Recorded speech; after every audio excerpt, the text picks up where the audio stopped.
Magandang balita po ito. Second tranche salary increase for government employees ngayong 2025 sa halaga ng pamumuhay. Ang ikalawang tranche ng salary sweldo ay depende sa salary grade ng isang empleyado. Narito ang ilang halimbawa ng mga adjustments. Salary grade 1, SG1. Tataas ang buwanang sweldo mula 13,000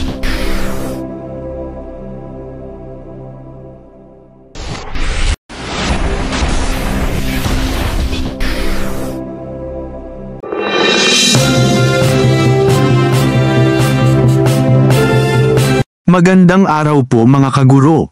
Magandang balita po ito. Second tranche salary increase for government employees ngayong 2025. Ang ikalawang tranche ng Salary Standardization Law 6, SSL 6, ay magkakabisa sa January 1, 2025 na magdadala ng panibagong yugto ng pagtaas ng sweldo para sa mga empleyado ng gobyerno sa Pilipinas. Ang pagsasaayos na ito ay bahagi ng 4 na taong plano para mapabuti ang kompensasyon ng mga manggagawa ng gobyerno at mapahusay ang kalidad ng serbisyo publiko. Tumutok tayo sa mga detalye ng makabuluhang pagsasaayos ng sweldo na ito at kung ano ang kahulugan nito para sa mga empleyado ng gobyerno. Ang ikalawang tranche ay ang 2025 phase ng Salary Standardization Law 6, isang programa na naglalayong unti-unting taasan ang sweldo ng mga manggagawa sa gobyerno mula year 2024 hanggang year 2027. Ito ay dinisenyo upang matiyak na ang sweldo ng gobyerno ay patas, mapagkumpitensya, at naaayon sa halaga ng pamumuhay. Ang pagtaas ng sweldo ay depende sa salary grade ng isang empleyado. Narito ang ilang halimbawa ng mga adjustments. Salary grade 1, SG1. Tataas ang buwanang sweldo mula 13,530 pesos sa 2024 hanggang 14,061 pesos sa 2025, isang pagtaas ng humigit kumulang 3.9%.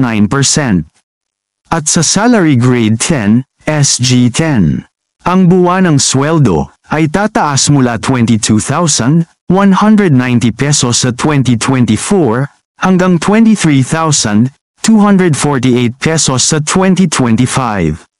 Ang mas mataas na mga marka ng sweldo, tulad ng SG24 at mas mataas, ay makakakita ng mas malalaking pagtaas sa ganap na mga termino. Ang ikalawang tranche ay nalalapat sa lahat ng civilian government employees, kabilang ang una, mga manggagawa sa mga sangay ng executive, legislative, and judicial branches. Pangalawa, mga empleyado ng mga komisyon at opisina ng konstitusyon. At pangatlo, mga empleyado ng lokal na pamahalaan, depende sa kakayahan sa pananalapi ng kanilang mga LGU. Ang ikalawang tranche ay naglalayong magbigay ng mas mahusay na sahod.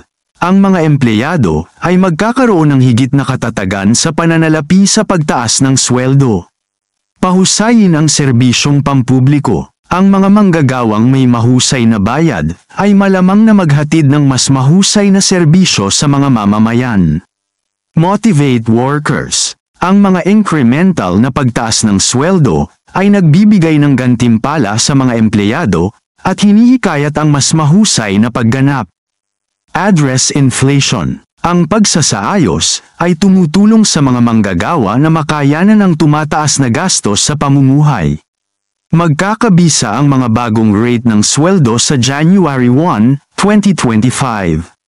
Saklaw ang lahat ng manggagawa ng gobyerno sa mga sangay ng executive, legislative, judicial branches, and constitutional offices. Makikinabang din ang mga empleyado ng LGU, depende sa kakayahan ng kanilang LGU sa pananalapi. Ang pagtaas ay depende sa salary grade ng empleyado. Halimbawa, ang mga empleyado ng SG1 ay makakakita ng pagtaas ng humigit kumulang 531 pesos buwan-buwan, habang ang mas matataas na salary grade ay magkakaroon ng proporsyonal na mas malalaking pagtaas. Bukod sa pagtaas ng sweldo, ang mga empleyado ay tatanggap ng 7,000 pesos, taunang medical allowance. Ang ikalawang tranche ng SSL-6 ay isang malugod na pag-unlad para sa mga empleyado ng gobyerno na nagbibigay ng tulong pinansyal at pagkilala sa kanilang mga kontribusyon sa serbisyo publiko.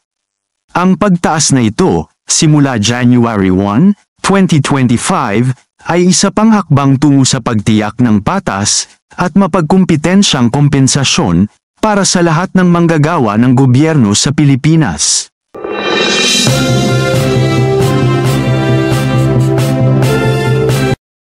Kung meron man kayong mga komento tungkol sa mga isyong ito, maaari kayong magbigay ng mga reaksyon sa comment section na makikita sa ibaba ng bidyong ito.